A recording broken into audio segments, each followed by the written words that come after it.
நாமக்கல்லில் சரிந்து வரும் கோழிப்பண்ணை தொழிலை மேம்படுத்த மத்திய அரசு நடவடிக்கை எடுக்க வேண்டும் என்று அப்பகுதி கோழிப்பண்ணை உரிமையாளர்கள் சங்கம் கோரிக்கை விடுத்துள்ளது. இது தொடர்பாக அச்சங்க தலைவர் நல்லதம்பியிடம் நமது செய்தியாளர் ராஜேந்திரன் நடத்திய உரையாடலை தற்போது பார்ப்போம்.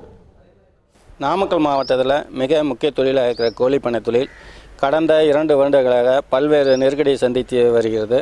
பல பண்ணைகள் நடத்த முடியாத மூட நிலைக்கு தள்ளப்பட்டிருக்கிறாங்க. இதுக்கு காரணம் என்னென்னு கேட்டிங்கன்னா, கடந்த 2 வருடமாக முட்டை ஏற்றுமதி இல்லாமல் போயிடுச்சு. இவங்க உற்பத்தி செய்கிற விலையை விட முட்டை விலையை குறைச்சி வைக்கிறதுனால இவங்களுக்கு பல்வேறு இழப்புகள் ஏற்பட்டு இருக்கிறது. இது குறித்து தமிழ்நாடு கோழிப்பண்ணையாளர்கள் சங்க தலைவர் நல்லதம்பி நம்ம இருக்கிறாரு, அவர்கிட்டயே கேட்கலாம். சார், இப்போ இந்த கோழிப்பண்ணை தொழில் எந்த மாதிரி நிலைமையில் இப்போ இருக்குது? கோழிப்பண்ணை தொழிலை பொறுத்த வரைக்கும் கடந்த 2 ஆண்டுகளாகவே தொடர்ந்து நஷ்டத்தில் தான் இருந்துகிட்ருக்கு. அதுக்கு என்ன காரணம்னு சொன்னால், கோழி தீவனத்தினுடைய மூலப்பொருள்கள் எல்லாமே, அதாவது 50% அளவுக்கு விலை ஏறிடுச்சு.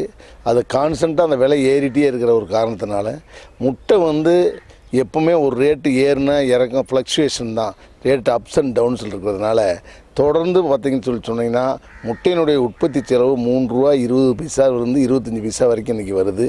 ஆனால் எங்களுக்கு இன்றைக்கி இந்த நிலைமையில் கூட ₹3.07 இருந்தது, இன்றைக்கி ₹2.97 ஆகிடுச்சு. தொடர்ந்து ஒரு முட்டைக்கு 20 பைசா 30 பைசா நஷ்டமாக வந்துட்டு இருக்கிறதுனால பல கோழிப்பண்ணைகள் நடத்த முடியாமல் குஞ்சுகள்லாம் கூட விடாமல் விட்டு வச்சுருக்காங்க. இருக்கிற அரசாங்கத்திட்ட நாங்கள் இப்போ கேட்டிருக்கோம். தற்போதைய நாமக்கல் பாராளுமன்ற உறுப்பினர் திரு PR சுந்தரம் அவர்கள்ட்டையும் எங்களுடைய கோரிக்கையை மனுவாக கொடுத்துருக்கோம். அவரும் அந்த கன்சர்ன் மினிஸ்டரை பார்த்து பேசுனதா எங்கிட்ட பேசியிருக்காரு.